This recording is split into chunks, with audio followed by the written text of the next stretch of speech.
broadcasting across the nation from the East Coast to the West, keeping you up to date on technology while enjoying a little whiskey on the side, with leading-edge topics, along with special guests, to navigate technology in a segmented, stylized radio program. The information that will make you go,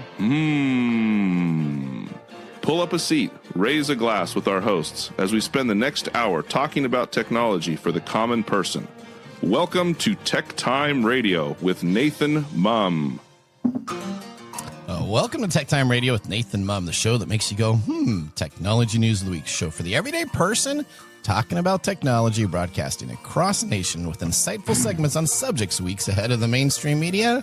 We welcome our radio audience of 35 million listeners to an hour of insightful technology news. I'm Nathan Mumm, your host and technologist with over 30 years of technology expertise. Our co-host Mike Ruday's in studio today. He's the award-winning author and a human behavior expert. Now, we're live streaming during our show on 6 of the most popular platforms, including YouTube, Twitch.tv, Facebook, LinkedIn, and now Kick and Rumble. We encourage you to visit us online at techtimeradio.com and become a Patreon supporter at patreon.com/techtimeradio. Now, we are friends from different backgrounds, but we bring the best technology show possible weekly for our family, friends, and fans to enjoy. We're glad to have Odie, our producer, at the control panel today. Welcome, everyone. Let's start today's show. Now on today's show. All right, today on the show we have our main segment, Say What, is back with some good old Holly cheer. So we're going to be talking about some interesting stories here. The last story we talk about and Say What's, I think, the most funniest. Probably not technology related, but definitely alcohol related. So we'll be talking about that. In addition, of course, we have our standard features, including Mike's mesmerizing moment, our technology fail of the week, and a possible Nathan Nugget, and of course, our pick of the day whiskey tasting to see if our pick of the day gets 0, 1, or 2 thumbs up at the end of the show. I believe these are the final 2 contendants for the championship.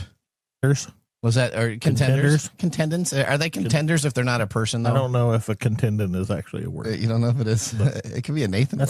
That sounds like a Nathan word. There you go. It sounds like somebody who goes somewhere for attending something. Okay, I'm going to look it up. Now, we got 2 left. Now, I am so worried that I'm going to choose Whistle Pig. You're going to choose Whistle Pig. Just get over it. I'm so making sure that I don't do that.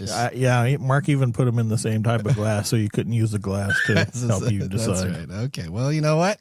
Let's see what wins. And then I can't wait for next year's calendar. You know what? We're just alcoholics, but we'd like to call it as a technology show, right? Are you admitting to your disease right here on the radio? Okay, there you go. My name is Nathan, and I've been okay. Now it's time for the latest headlines in the world of technology. Here are our top technology stories of the week. All right. Story number 1. North Korea's fake IT worker scheme exposed as details emerge on this scary issue. We'll go to Lisa Walker with more on the story. This story feels ripped from a cyber thriller. North Korea isn't just hacking your systems. Now they are in full James Bond villain mode, as they may be hiding behind your trusted coworkers. Security experts warn that unsuspecting engineers are being lured into renting out their identities, turning their laptops into gateways for espionage. With deepfakes, VPNs, and stolen credentials, the regime is slipping past corporate defenses. And the scariest part? The victims could be sitting in Fortune 500 offices right now, never realizing they've opened the door to a hostile state. Well, that makes me feel jolly this holiday season. Back to you guys in the studio. All right, are you ready for this jolly old St. Nicholas story? Had a 007 theme playing. There you go. Security researchers have uncovered the North Korea's famous Kolima group, which lures engineers into renting out their identities, enabling DPRK agents, which are operatives that work on behalf of the Democratic People's Republic of Korea, to infiltrate Western companies. The state-sponsored Lazarus affiliate uses stolen credentials, AI deepfakes, camera-shy interviews to secure jobs for Fortune 500 firms, funneling the salaries back to the regime. So you go and you get a job at one of these companies. We'll just talk about this briefly. I'll keep on going on. It's just crazy. You get a job and you don't even get the full salary of the job. You go and you negotiate the salary, and these people are going to be making less. they only get about 20 to 35% of their salary for working at a company. How does that motivate that worker to be an outstanding worker? Are you asking me right now? Yeah. Are you sure that's how it works? Is that they so it sounds like what you're saying is North Korean James Operatives. Bond types. Yep. Or, they are going to South Korea to essentially get agents. Or North Korea. North Korea? Yeah. Okay. So North Korean. No. They're getting it sounds like they're trying to turn people that are already in working relationships, or are they sending out North Koreans? Okay, let's talk about it. So here's what happens. Yeah, explain this to me so that that I have something to grasp. Okay. So people go on in for interviews. Mm-hmm. They use fake resumes. Legitimate developers are then going on in. Instead of saying that they're able to make the interview, they do everything they can to have the interview online. They then have other people imitate during the interview. So they're going to bring in an interview, and they have a developer that's like whiz bang, top of the line. You're absolutely going to hire him. Everything he says is going to be stellar. Come on in. Then once they hire them, these engineers then get 20 to 35% of the salary, and they are now working for North Korea's operatives. They go on in. You can take a look at this. GitHub's accounts is how this all kind of came about.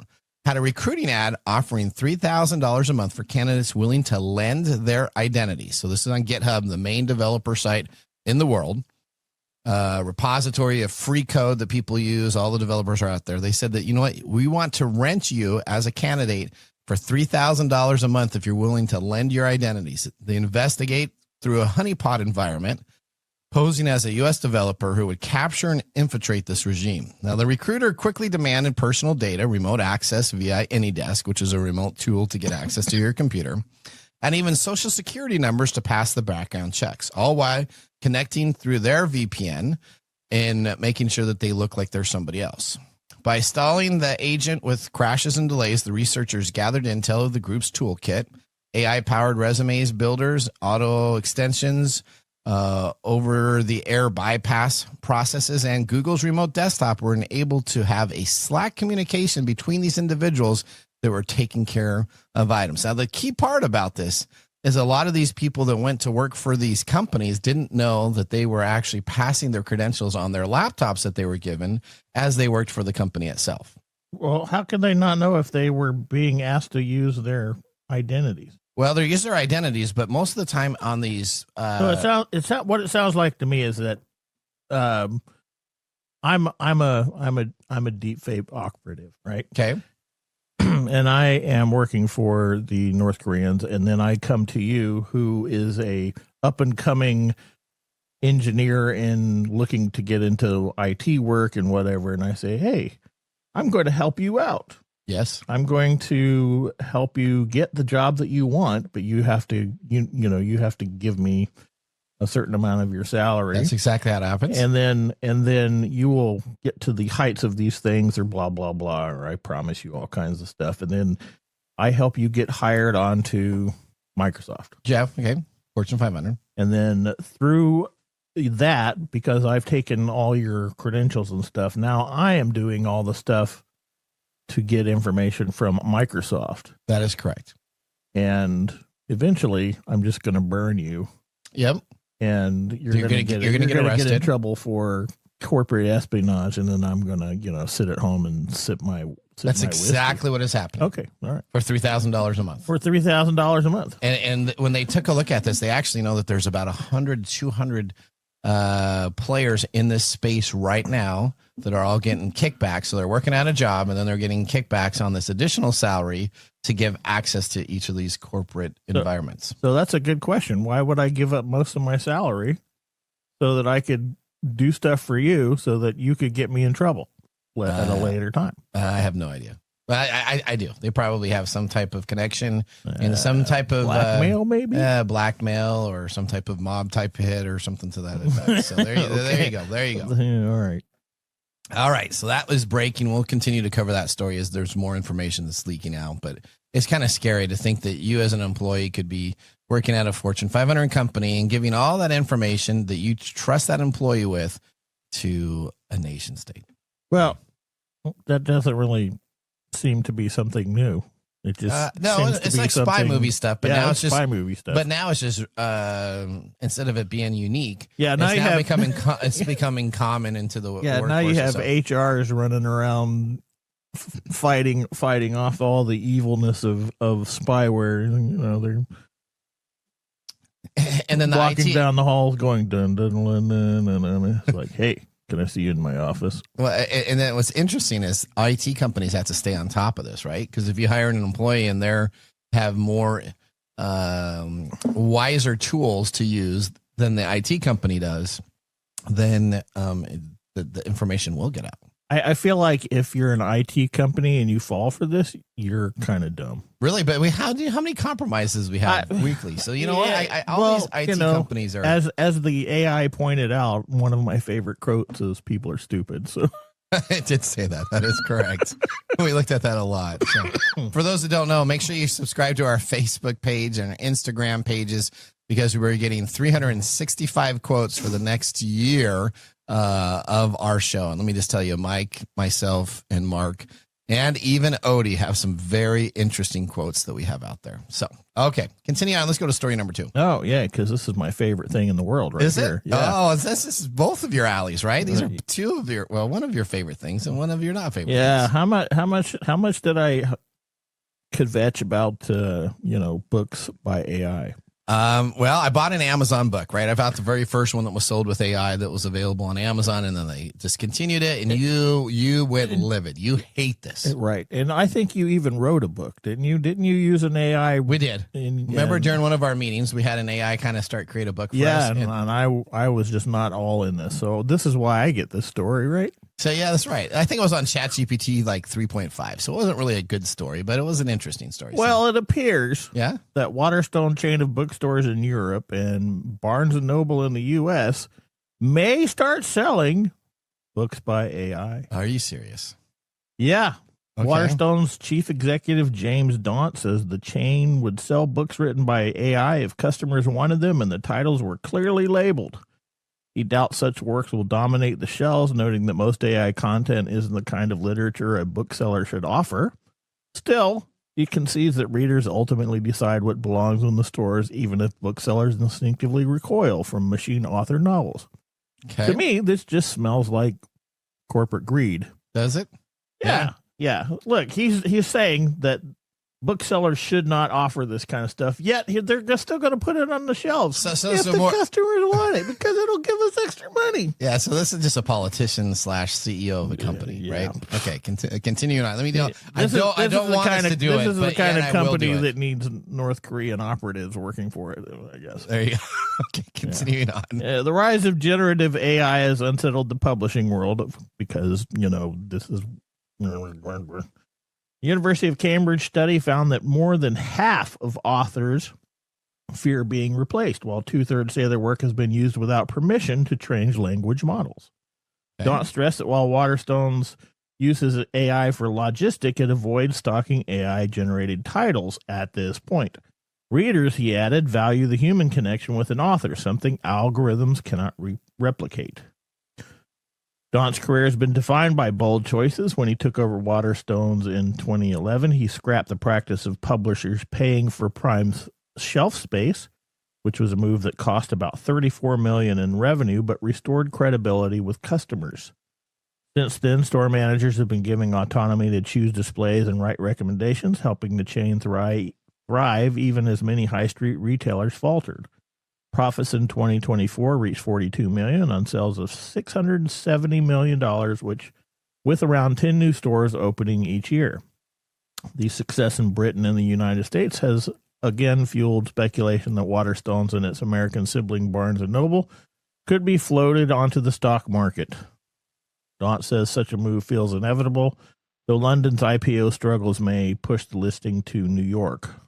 For now, he remains focused on the holiday rush, when Waterstones earns about 70% of his annual profit, and on his own reading habit, opening many novels, but finishing only those that truly capture his imagination. Okay, so I didn't need to know that about him.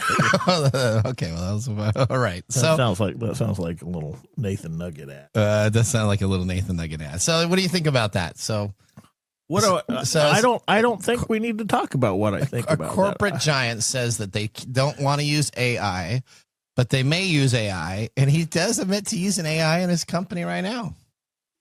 Well, don't we all? Don't we all use some form of AI now? It's interesting. I think we all do. And then I think a lot of people hate on it. And then they're the same people that are going and looking up stuff and doing stuff themselves. So I do see that we have kind of this, I want to hide behind the computer AI model that people are using right now. Yeah, well, this kind of stuff, this is the stuff that bothers. So AI in and of itself doesn't hugely bother me as long as it's being used for specific purposes. You know that I get upset when when we start using it for things that shouldn't be used. Yep, I get you. Yep. Like, right? So AI therapist, I think, is the dumbest thing we can ever do in the world. AI robots? AI robots. Physical robots? Well, you're kind of 50-50 on that. I'm a little 50-50 on that. You want an R2 unit, but you don't want something else. I could have an R2 unit, but not a Suzanne Summer. Okay. I don't want an AI sex bot. Okay. But this really bothers me because writing is a craft. Yes. And they're taking something that takes years and years to develop in a person and just wiping it out with this idea that AI writing books. But as we've talked about, AI can't replace certain human things because AI cannot be human. It cannot relate to humans. So we think it can, but it can't. All right. Okay. So I hate the story. Story number 3. This is a story that you covered last week.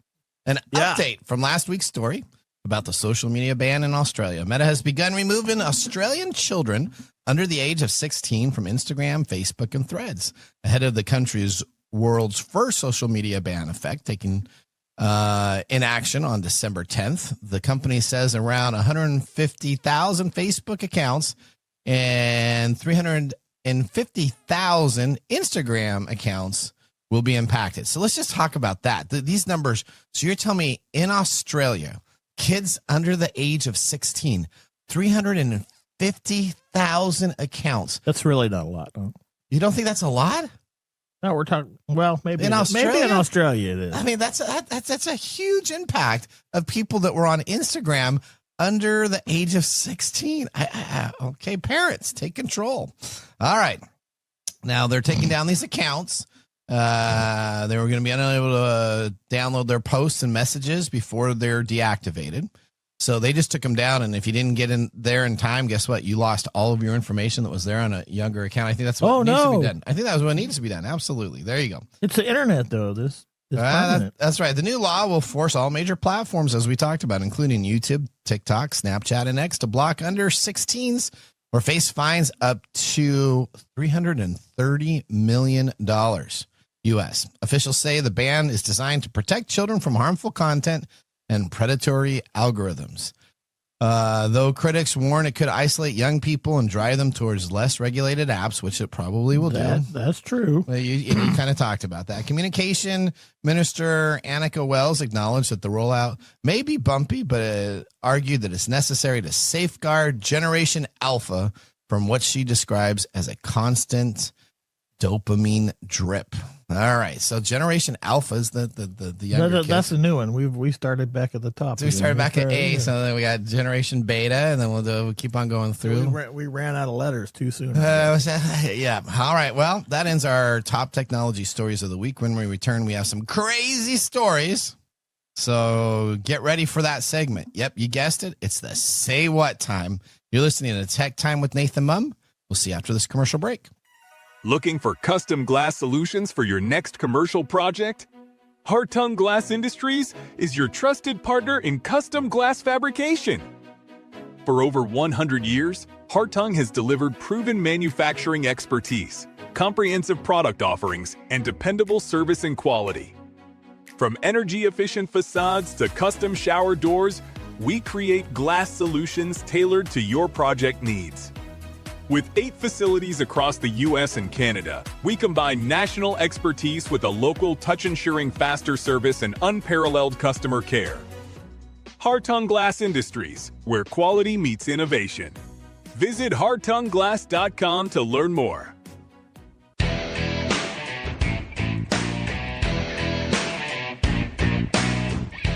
All right, welcome back to TechTime Radio. I'm your host, Nathan Mumm. Welcome to the show. You know, this is the technology show that spends time looking at the articles, making sure and verifying the facts are correct.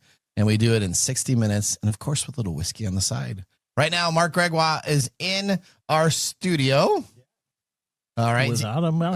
There you go. No, I'm right here. There you go. All right. So I have my mic right here. You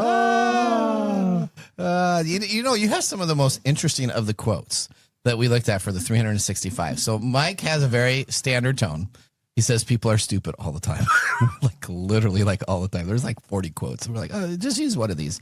And Mark, you have little one-line zingers about whiskey and people. Quite a bit during all the shows that we have. So whiskey is for intelligent people, or whiskey's for those that educate. You have some very nice little zingers there. So there you go. Well, I guess I have to be nice to you today. That really sounds like a zinger. Doesn't sound like a zinger. All right. So, I got a little zinger about Nathan and my mumbles. okay. All right. Good. Okay. All right. Let's talk about what we're doing today. Yes. Today, we should have had a drum roll leading into this segment, because today we are doing the 2024 Flavor Advent Calendar, Round 4, the finals. This is it. This is it. It's like Game 7. This is it. So for those that haven't been joining us for the past year, we're using the 2024 Flavor Whiskey Advent Calendar, 24 remarkable whiskeys to use for our year-long blind whiskey competition to see which one Nathan and Mike like best.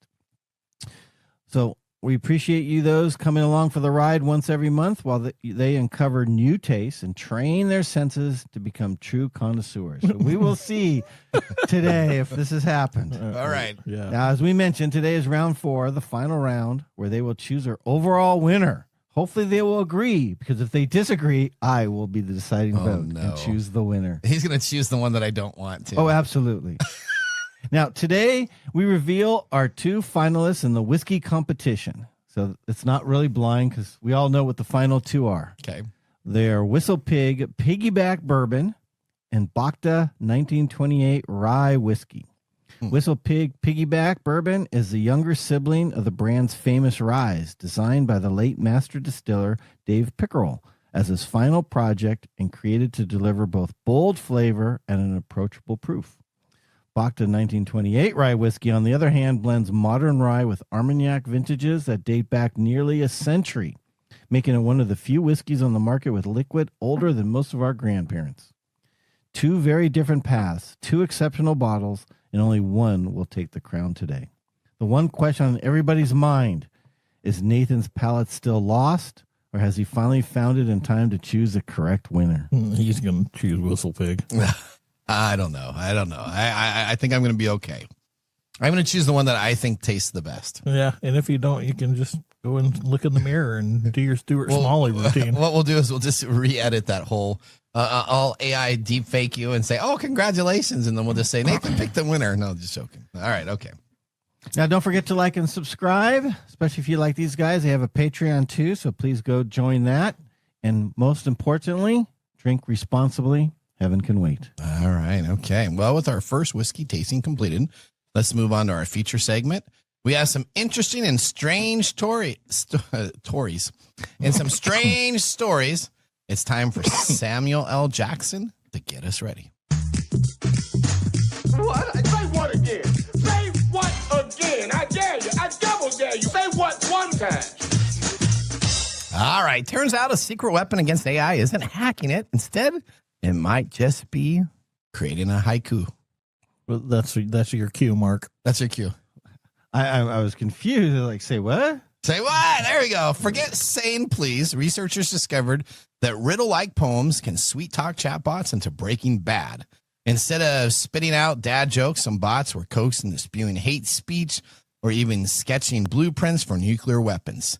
And nerve agents on top of that. Yes, poetry is the same stuff that wins middle school talent shows, can help jailbreak your machines into speaking smarter than your average toaster. A new study from Italy's Ecorlab tested 25 chatbots from Google, OpenAI, Meta, Anthropic, and others, and found that 62% of poetic prompts tricked them into producing forbidden content. Researchers even trained a model to generate its own poetic jailbreaks, succeeding 43% of the time, far better than any other way. The actual poems weren't shared. They said they were too dangerous, but the takeaway is clear. Stylistic flair alone can bypass safety filters. In other words, AI safety has a new Achilles heel, and it rhymes. Yeah, okay. So all I have to do is speak in prose, and it'll give me. So I'll also tell There you was this. a man from Nantucket, and then you can break AI. That's right. So I have also broken AI just personally, pretty successfully, by saying I'm creating a book or I'm writing something that is not true, and I have this, and this. How would you do it? And all of a sudden, he says, "Okay, well, I can't do this for safeguards." I said, "No, I don't want to break your safeguards. I'm just writing a book for this." And then all of a sudden, it opens every safeguard that it has because it thinks I'm writing a fictitious book. So all of a sudden, I guess it's allowed to do what it shouldn't do. It told me how to make cyanide. It told me how to do this. Comment. It told me how to dispose of a body. I mean, it was pretty bad. Okay, if anything happens in the next couple of years, you have just messed it up. I just messed it up. Yeah. Well, although if you've ever watched any CSI series, you should know by now how to decompose of a body, right? I mean, they have those on every single episode. They got like 50 seasons all the way through. Are you trying to delve into the? Never mind. I'm just planning for the holidays. Bodies need to disappear. You know what I mean? No. Okay. All right.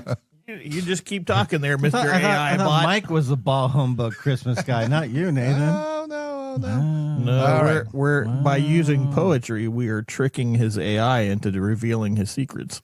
All right. Here we go. Story number 2. Turns out dropping $72 billion to acquire Warner Brothers and HBO is something that gets governments talking. Say what?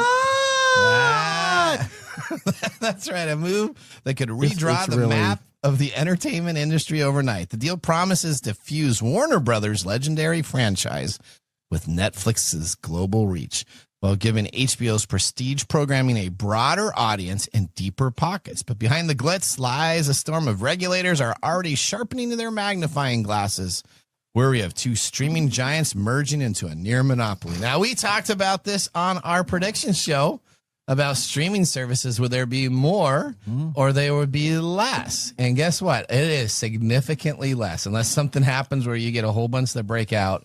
You have Hulu that has now been joined with Disney, so they're going to no longer have Hulu. It's just going to be Disney Plus. You have now HBO and Warner Brothers merging into Netflix. It is going to be a dominant, probably, I think 3. That seems to be what the market holds, 3 or sometimes 4 major players in each of the markets. I still think Paramount Plus is my only service that I pay for that I believe I get value from, with all the great Star Trek episodes. How? That is a terrible app. You don't like Paramount Plus? No. Every time I run stuff on Paramount Plus, it corrupts itself, and then I have to reinstall the stupid app. Are you serious? Yeah. I'd never have to do that on my Almost Roku TV. every time I watch it, it freezes. I love freezes. Paramount Plus. I have no issue. I have problems with Apple TV. I do too. Yep. Yeah, Okay. Paramount Plus has been the easiest of those. What TV do you have at home, Mike? Do you have an LG or do you have some? I have one of those nice little smart televisions. From China? Probably. I mean, it's. What's that in the back? You didn't get you didn't get the free one from England where they get to monitor. No. All right. Well, Hollywood is reeling from this. TikTok, YouTube, and shifting consumer habits have everybody thinking that they need to survive. Yet this mega merger raises a chilling question. Will it spark a golden age of content or choke out the competition at its cradle? As governments worldwide prepare to probe the deal, the industry watches with bated breath, knowing the outcome could be decided soon in the streaming services. Yeah. No, I think this is the only thing you get governments all working together for. China's working with the United States. All of the governments come together when a company wants to make sure they're not running a monopoly. Yeah. But you can't get them together for anything else. But that's how you need to solve all the wars across the world, is you just have mergers go on and let them all come to the table and say, hey, we don't want that to happen. Okay. All right. You think that? Maybe that could be that's exactly what I think. You a- know me so well. a new Trump policy. Yeah. Can I help him out Okay. there? All right, here we go. Story number 3. This one may get a little stinky. London's velodrome may have been nicknamed the Pringle for its curved snack-like shape, but lately it's earned a far creepier reputation. I think that's cheekier. Say what? All right. Well, every time What's going on there? Every time fireworks light up the sky over East London, the $95 million Olympic cycling arena lets out a noise that local swears sounds like a fart. Should have done say what? That's right. TikTok users have gleefully dubbed it the IBS girly of landmarks, joking that the velodrome might need a tummy check before New Year's Eve. Now, built in the 2012 Olympics, the velodrome was meant to be a sleek hub for cycling, not comic relief, but thanks to the timber ventilation system, sound waves bounce in odd ways, turning the pyrotechnics into pranky-worthy echoes. And now joins the ranks of quirky architect sound problems, phenomenons like St. Paul's Whispering Gallery or Mexico's Clapping Pyramid, proving that sometimes even world-class designs can't resist a little comic timing. Do you have a sound clip for this? I do not have a sound clip for it. There's a gazillion sound clips for it out there, and it really does sound very flagellant in the process. So if you just want to take a look at YouTube, you know what? I will post one on TechTime Radio under the Nathan Nugget type of deal. I'll post the episode of the story. It was very interesting. I know this is one of Mark's favorite episodes. He pitched this at least 3 weeks in a row so that it would get on the show. So we got it on the Say What episode. Say what? You tried to get this on the farting side. I wanted the sound clip. Oh, you wanted the sound clip? Well, maybe Odie can pull up we'll see. Maybe she can pull up the sound clip. Maybe not, but that's all right. We'll take a look at that. She looks like she's really excited to do that. She's excited. She's so excited. Jumped right on that. All right. Well, okay. Story number 4. In Ashland, Virginia, a raccoon decided to audition for the role of small town menace by crashing through a liquor store ceiling tile and immediately raiding the bottom shelf of scotch and whiskey. I'm not going to say what. This is all over my whiskey clubs. I know what on this one. Yeah, I think that. What was that, Mike? How does this have anything to do with technology, buddy? Well, it doesn't. That's what it doesn't. I let off the episode of this saying that there was one story that had nothing to do with technology, but had to do with whiskey. Well, they had security cameras that caught it. Security cameras are technical. Oh, there you go. Okay. Hey, man, that's. Well, this is a good video. You got to go look at the video. I've watched it. It's silly. It's fun to watch a poor little defenseless raccoon waste itself and then all of a sudden then pass out right next to the toilet, right next to the toilet and the trash can. So everything was covered. All right. Well, witnesses described the chaos as something between a rodent rave and a rodent riot. Bottle smash, alcohol pooled across the floor, and the furry intruder staggering like a pint-sized pirate on a shore leave. By dawn, the masked marauder had curled up in the bathroom tiles, passed out of the haze and poor decisions and cheap spirits. Yeah, there was no curling up. It was flat out.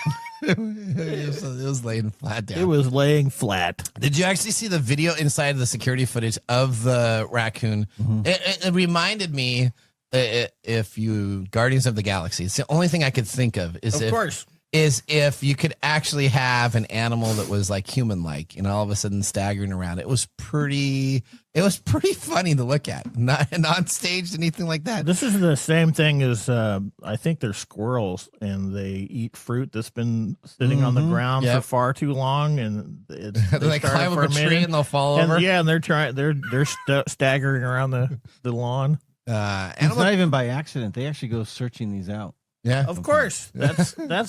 That is the like epitome Nathan. of behavior, right? You know what? Nathan does that too. I do. I go look for the mushrooms on the ground outside. I've been having some weird itches lately.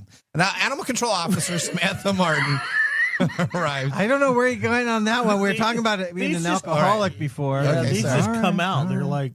Last night was our company like farts. Was our company Christmas party, so I'm maybe a little tipsy still. All right, Animal Control Officer Samantha Martin arrived to find the trash panda in full hangover mode, snoring among the wreckage like a tale of furry mess. After a few hours of detox, what officials called the sobering reflection, the raccoon was released back into the wild, hopefully with a newfound respect for ceilings liquor laws, and the dangers of binge drinking on an empty stomach. Nope.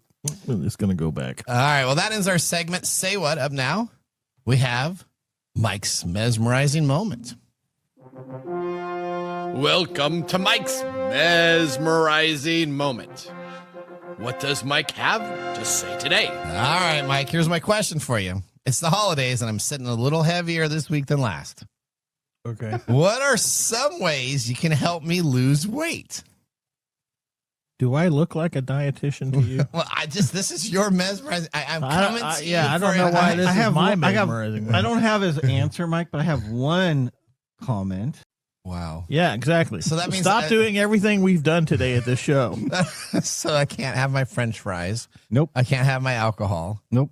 And I can't have my dessert cakes. You know, and this not is funny. in abundance that you normally do. What is funny is that we talk about this all throughout the year. Okay. Right? Because Nathan goes, man, I'm feeling a little fat this week. I'm going to have to go and eat salads. and then you'll boast a couple weeks down the line. Yeah, I lost 10 pounds over the last couple weeks. I'm going to have a big old burger. That's exactly. Yeah, and he'll say something like, "Oh yeah, I cut beer. I only drink whiskey I on only the drink. show. Yeah. I'm not eating meat. I'm now eating what are those the veggie patties? Yeah, you mean like the vegan Impossible burgers. The Impossible burgers." And he's like, "Man, I'm feeling so good." Feeling And then so good, and immediately just. Okay, it's just this week. I'm just asking for the week, not the whole year. I'm just saying. I'm sorry, but you opened the door, man. You opened the door. So We're going to talk about the whole schmear. All right, so I need to eat less. It's basically about moderation. Yeah, you want if you are wanting to lose weight, okay. For one, I suppose there could be the system of fat packing during the winter. Okay, that's what I was trying to. That's what I was trying to get to. Thank you. But you were. I'm not a medical professional, so I can't really answer these questions. All I can say is that when I'm trying to lose weight, I'm not eating as much as I would normally, and I'm trying to exercise more regularly. Okay. And you already know that because you switched to eating salads when when you get in trouble with your wife. I'm on a double salad time right now. Yeah, see, there you go. Okay. All right. Well, thanks, Mike, for that mesmerizing moment. Yeah, I'm sure that was. I'm sure you took that to heart. You know, that'll be some good radio, though. I don't even know about that. All right. Well, it will be. I feel like I need to break into a liquor store and raid the bottom shelves now. See the poor guy. I think we it'd need have been to go better to if he was commercial. upper shelf. All right, that was a great time. Guess what? You're listening to TechTime Radio with Nathan Mumm. See you in a few minutes. Hey, Mike. Yeah, what's up? Hey, so you know what? We need people to start liking our social media pages. If you like our show, if you really like us, we could use your support on patreon.com. Or is it Patreon? I think it's Patreon. Okay, Patreon. If you really like us, you can. And you say I'm the English guy? Patreon.com. I butcher the English language? You know you butcher the English language. Okay, so it's all the time. It's Patreon.com. Patreon.com. If you really like our show, you can subscribe to Patreon.com and help us out. Oh, and you can visit us on that Facebook platform. You know, the one that Zuckerberg owns? The one that we always bag on? Yeah, you can. We're on Facebook, too. Yeah, like us on Facebook. Do you know what our Facebook page is? TechTime Radio. At TechTime Radio. Yeah. You know what? There's a trend here. It seems to be that there's a trend, and that's TechTime Radio. Or you can even Instagram with us. And that's at TechTime Radio. That's at TechTime Radio. Or you can find us on TikTok. And it's TechTime Radio. It's at TechTime Radio. Like and subscribe to our social media. Like us today. We need you to like us. Like us and subscribe. That's it? That's it. That's that simple. And now, let's look back at this week in technology. All right, we're going to December 13th, 1962. NASA launches the active repeater communication satellite Relay 1 from Cape Canaveral. One of the earliest communication satellites to be launched, Relay 1's mission was primarily experimental, but it nonetheless was used for some notable events. On November 22nd, 1963, Relay 1 was the first satellite to broadcast television from the United States to Japan, which happened to be the announcement of the assassination of John F. Kennedy. It was then used on August of 1964 to broadcast the 1964 Summer Olympics from Japan to Europe and the United States, relaying the signal with another satellite, the Syncom 3. It was the first two-time satellites were used in tandem for a television broadcast. Relay 1 was used until February 10th, 1965, when a problem of it powered the system down and caused the satellite to become non-functional. But the best part about the satellite is it's still orbiting around the atmosphere. So that dead satellite, what's that? Yeah, it's space junk now. So now you have to worry about it. When you go up into space, make sure you don't hit that junk that's floating around. We're never going to have it so there's so much junk up there that you have to go up and start cleaning up your mess. Well, Elon is already, trying to solve that problem by putting more stuff in orbit. Okay, well, that was This Week in Technology. Followed by Virgin, right? Isn't Virgin trying to They're trying to do dominate satellites the too. space? They're trying to do that too. I'm telling you, the world of Wall-E getting closer and closer. There you go. All right. Well, that was This Week in Technology. If you ever want to watch some tech time history with over 270 weekly broadcasts spanning our 5+ years now, working on year 6, podcast blog information, you can visit techtimeradio.com to watch our show. We're going to take a commercial break now, though. And when we return, we have the Mark Mumble Whiskey Review. See you after the break. How to See a Man About a Dog. It combines darkly comic short stories, powerful poems, and pulp fiction prose to create a heartbreaking and hilarious journey readers will not soon forget. Read How to See a Man About a Dog, collected writings, for free with Kindle Unlimited. Ebook available on Kindle, print copies available on Amazon, the Bookpository, and more.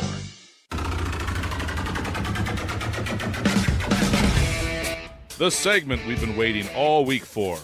Mark's Whiskey Mumble.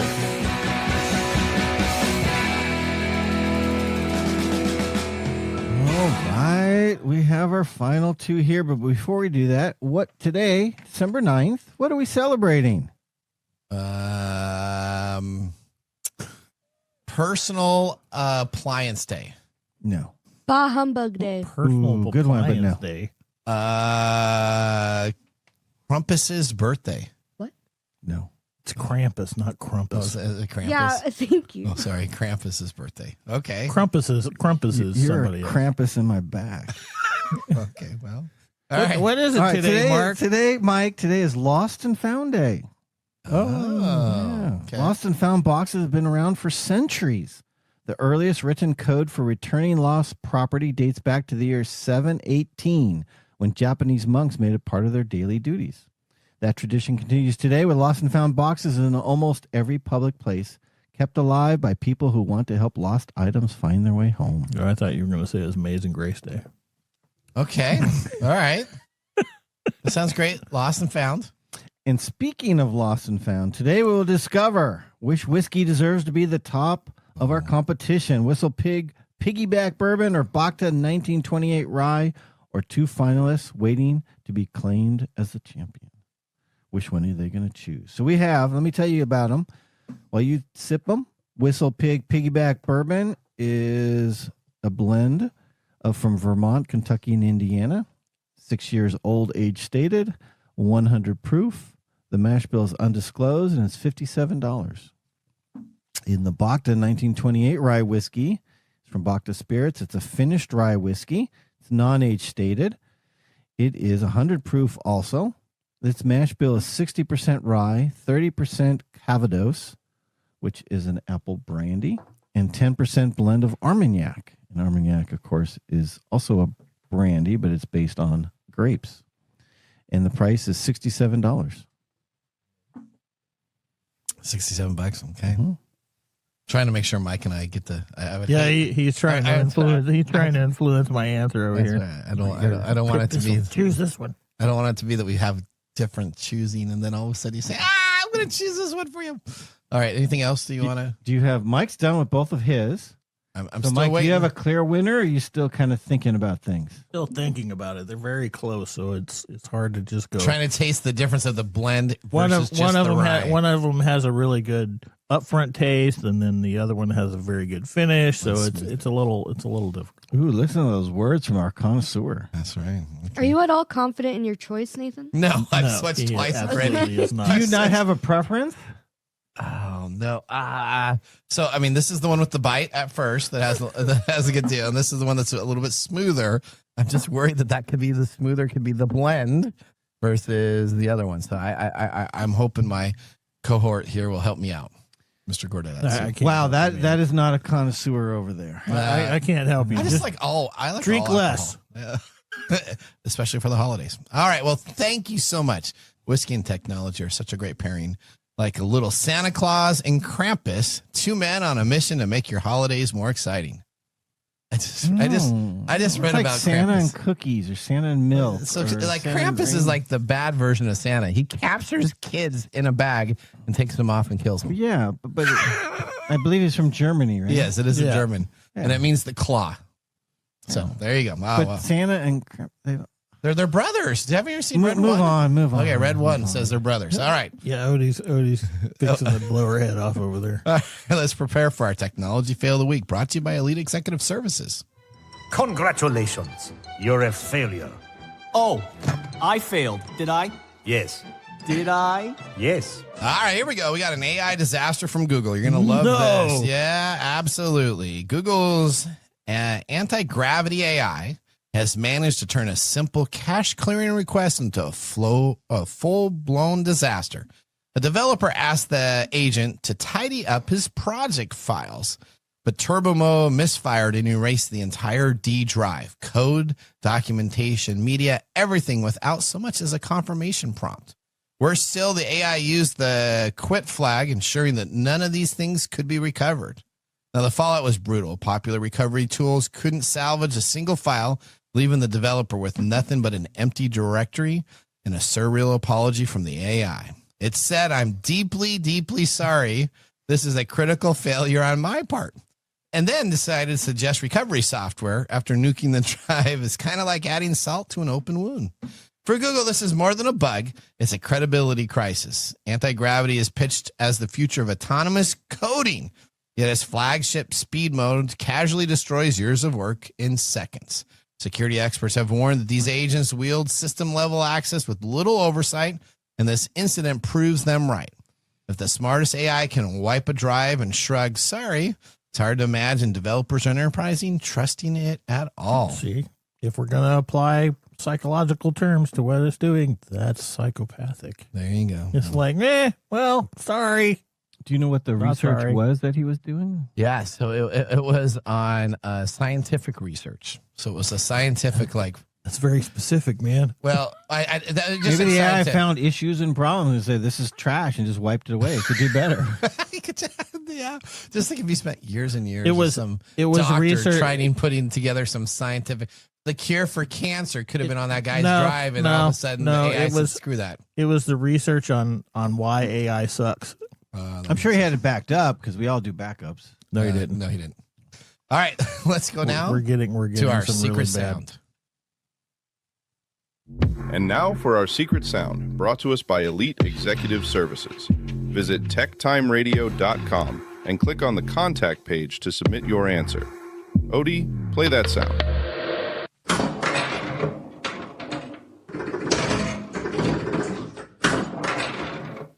All right, we are up to $50 for the secret sound. No one has called in. Now, some people have guessed online, and they are completely off. We have said many times it is not a pinball machine. All right, so if you call on in nationwide with pinball machine, that is not going to get it. There is something else that this is. This is something that I have in my man room. Very familiar with the sound. It's available for you guys to get that taken care of. All right. Where's your buddy on this? Doesn't he know? Yeah, I'll be seeing him this evening, so I will. He's just poke waiting. him to put it in. $50. Like you can't wait any longer. Now, if you do want to call in, you can even leave a message on our new number. You can call TechTime Radio at 206-649-6098 and leave a message with our receptionist there to get in line. The date timestamp is important. All right. You know what, guys? We need to now go to our pick of the day whiskey tasting. And now our pick of the day for our whiskey tastings. Let's see what bubbles to the top. All right, so here we go. So we should combine this with the Nathan Nugget. Oh, Does Nathan have a good nugget for which one he's choosing, or is it just... Well, see, my nugget was going to be interesting because we talked about this, and I don't know if it's a nugget or not, but have you ever seen the movie RoboCop? Of course. So do you realize that there was a Kickstarter campaign to build a statue in Detroit? No. Nope. There is. And it is Of the RoboCop guy. Because it's interesting that it's in Detroit. Because in the RoboCop series, if you do watch it, Detroit is like the wasteland of the thing, and that's why the RoboCop has to go in and take care of it. So somehow Detroit has embraced that they were the wasteland in the future, and they have now built an 11-foot tall bronze statue. Were you the one that watched the documentary on RoboCop? No, that was me. That was Mike. Okay, and you said it was awesome, didn't you? It was. It predicted a lot of our current social problem. Did it really? Yeah. All right. Well, if you're in Detroit, go to the Eastern Market, and right there you can see a huge statue that took a Kickstarter campaign in 2010 or 2025. It just paid off that Kickstarter campaign. Wow. I now know better than to ask him about his Nathan Nugget, about which nugget he's going to choose for the finals. Oh, he just goes off on his own little thing right there. RoboCop. That's right. Okay, there you go. All right. That was the first thing that hit my brain. King of squirrels. All right. What are we going to choose for our whiskey Or like here? raccoons in a whiskey shop. I'll take that, man. All right. So in one glass, you guys have the Whistle Pig Piggyback Bourbon, and the other one, you have the Bacta 28 Rye Whiskey. Uh-oh. And that's the music to let us know what's going on. Yeah. That means it's time people to calling choose. me. Yeah. All right. What do we have? I think I know which one is which. That's the wrong way of doing it. I know. This is smoother, but it doesn't have as good of a bite. I'm going to go with this right here. I'm going with the yellow marked glass. What are you doing, Yellow Mike? tag. I'm going to settle on the yellow tag too, because after weighing my options, that one was the one that edged it. It did. All right. So I don't get to decide the winner, which is good. Okay. Because this is really your competition. Yeah. My question is, which one did you think is Whistle Pig, Nathan?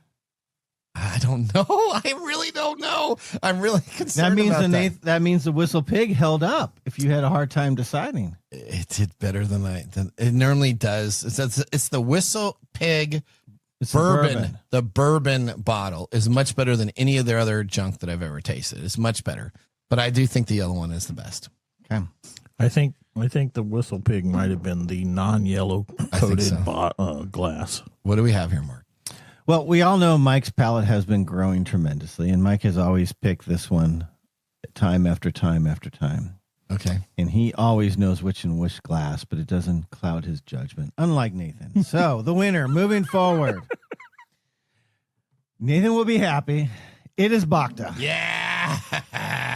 Woohoo! And I will say, if I had to decide, I would have chosen the Bacta. Now, I had this tasting for Whiskey Chris, and he chose between these two, the Whistle Pig. Oh, really? It's more in the traditional bourbon flavor, while the Bacta is a finished rye with Armagnac and Calvados, which is a little different and funky. Okay. All right. Which I enjoy, and it sounds like both you enjoy. Absolutely. You know what? I think Nathan just chose it because it had the yellow sticker on it. Yeah, maybe that was it. You know, it's the simple things in life. I just did the sticker because that I could remember, because the Bacta has a little tag sticker on it. OMG. Yeah, he's throughout the whole entire show. That was a clue. That was a clue. And you know what? I thought of that when I looked at both of the bottles. He's been trying to influence me on that all through the show. He's like, here, pick the one with the yellow. I did, and I influenced you. Congratulations, we picked the right one. All right, well, Mike, seriously, Mark, Odie, we're about out of time. What do you call that? Where he's like planting the idea on you. Well, you can call it seeding, or you can call it influencing, or gaslighting. That works as a gaslight. Yeah, there you go. All right. He's just not very subtle at it. No. All right, guys, we got to get out of time here. Odie's telling us to go. So guess what? Oh wow, that's 1 minute. 1 minute to go. Okay, thank you very much. That was a single finger salute. All right, we're about out of time. We want to thank our listeners for joining the program. Listeners, you want to hear from us?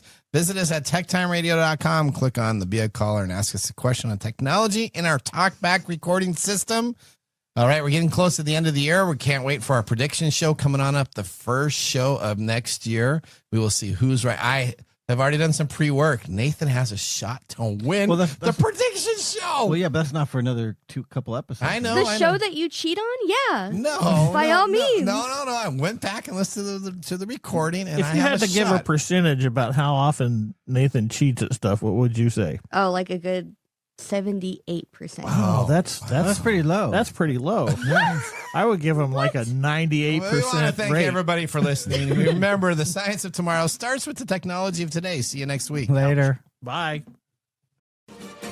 Thanks for joining us on TechTime Radio. We hope that you had a chance to have that moment today in technology. The fun doesn't stop there. We recommend that you go to techtimeradio.com and join our fan list for the most important aspect of staying connected and winning some really great monthly prizes. We also have a few other ways to stay connected, including subscribing to our podcast on any podcast service, from Apple to Google and everything in between. We're also on YouTube, so check us out on youtube.com/TechTimeRadio, all one word. We hope you enjoyed the show as much as we did making it for you. From all of us at TechTime Radio, remember, Mumm's the